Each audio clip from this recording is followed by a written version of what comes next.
ဘန်ကောက်မှာကွန်ဒိုဝယ်ဖို့ဦးဆုံးစဉ်းစားတော့မယ်ဆိုလို့ရှိရင်တော့ location ကတော့အရေးအကြီးဆုံးအချက်ထဲမှာပါဝင်ပါတယ်အခုရောက်ရှိနေတာကတော့ Ramapho လမ်းမကြီးပေါ်မှာရှိတဲ့နာမည်ကြီး developer တစ်ခုဖြစ်တဲ့ Sun City ရဲ့ Self by Sun City project လေးကိုရောက်ရှိနေတာဖြစ်ပါတယ်ဆိုတော့ဒီပထမဦးဆုံးပေါ့နော်30 square meter ရှိတဲ့ one bedroom အခန်းလေးကိုလိုက်ပြပေးမယ်ဆိုတော့ဒီ one bedroom အခန်းလေးမှာဆက်စဦးချင်းဝင်ဆုံးမှာတော့ကျွန်တော်တို့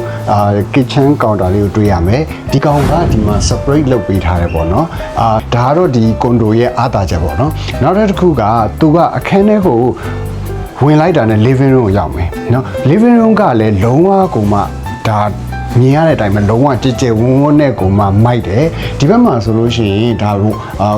balcony လေးကိုရောက်မယ် balcony ကလည်းကြည်ကြဲဝန်းဝန်းပါတယ်အဲ့ဒီအတွက်အလင်းရောင်ကောင်းကောင်းရမယ်တချို့ client တွေကြတော့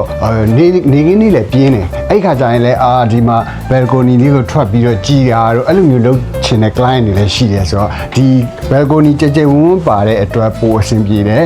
wish order ထားဖို့အတွက်လည်းပိုပြီးတော့မှအဆင်ပြေစေတယ်ဒီဘက်မှာဆိုလို့ရှိရင်ကျွန်တော်တို့အိတ်ခမ်းရောက်ရှိမယ်ပေါ့နော် king size ထည့်ပြီးတော့အသုံးပြုထားတာဖြစ်တဲ့အတွက်ပေါ့နော်မိသားစုပဲနေမလားဒါမှမဟုတ်ရင်ကျွန်တော်တို့တငယ်ချင်းပဲဖြစ်ဖြစ်နှစ်ယောက်ပဲနေမလားဒါအဲ့လိုမျိုးလဲတော်တော်လေးကိုမှကြဲကြဲဝန်းနေလို့ရတဲ့size မျိုးဖြစ်ပါတယ်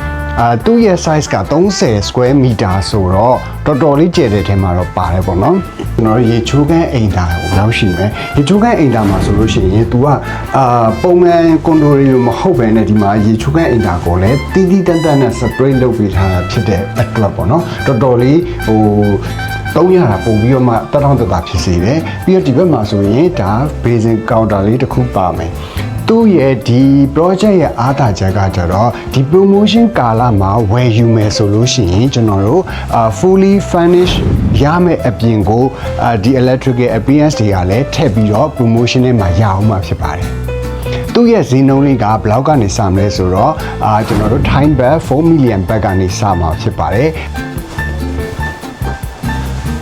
ဒီကွန်ဒိုရဲ့အားသာချက်ကကျွန်တော်တို့ဒီဘက်မှာ Ramapho လမ်းမကြီးပေါ်မှာလည်းရှိတယ်ဟိုဘက်မှာကကျွန်တော်တို့စုခိုးလမ်းမကြီးပေါ့နော်အဲ့ဒါလည်းနီးနီးကက်ကက်မှာရှိတယ် BTS ထုံးတော်ကိုသွားကျင်တယ်ဆိုလို့ရှိရင်လည်း4မိနစ်တာနဲ့ရောက်ရှိမယ်ကျွန်တော်တို့နာမည်ကြီးနေရာတွေဖြစ်တဲ့ Anquaria တို့ဒီဘက်ကပတ်တူနမ်တို့တော်တော်များများနေတာလည်းနီးရယ်ပြီးတော့ demand လည်းပုံမြင့်လာမယ်ပြီးတော့ investment လုပ်ဖို့အတွက်ကလည်းဒီဘက်မှာ office တွေကလည်းအများကြီးပဲရှိတယ်အဲ့အတွက် foreign အတွက်ကိုပဲ target ထားပြီး investment လုပ်ချင်တဲ့သူတွေကလည်းတော်တော်လေးကိုမှဒါရွေးချယ်တဲ့ပေါ့နော် project တစ်ခုဖြစ်ပါတယ်